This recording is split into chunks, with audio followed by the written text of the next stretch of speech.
I get defensive because of my own fear. And so I look at it as something a little bit different than comfort. It's fear that I'm going to get hurt again, fear that people are judging me, fear that people are going to reject me, people pleasing tendencies. I want people to like me.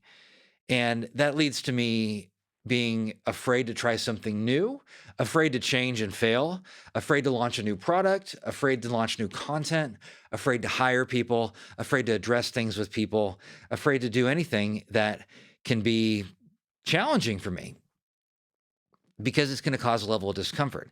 And that fear means that I, if I listen to it and I lean into it and follow it, I don't do those things that I want to actually do. So I don't make those changes. And it leads to me isolating from people because I know that when I listen to fear, when I get stuck in people pleasing, and when I get stuck in just my own head, then all of a sudden I have this confirmation bias that becomes extremely powerful. So everything that I think and feel, I find evidence that it's going to confirm that this is going to happen.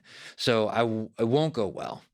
I won't be successful. I will be rejected. I will get hurt. It won't help anybody. Why try? It's going to be too painful, or you're not ready. And I end up having that negative feedback loop in my head, and then I don't have people around me that can challenge the fear, because that's how I really get out of it. Is I have other people that say, hey, this is not something you need to be afraid of, or you can handle this, or you can actually make it through this, or you've done this in the past, or why would you actually get stuck in that? Because you've been through this before. Here's the truth about the situation. So I become very truth oriented and focused on truth because of people around me, but the fear is what I have to fight in those situations. And I feel often like I'm going to let people down. I mean, that's the one big fear that I have. It's I'm going to be abandoned.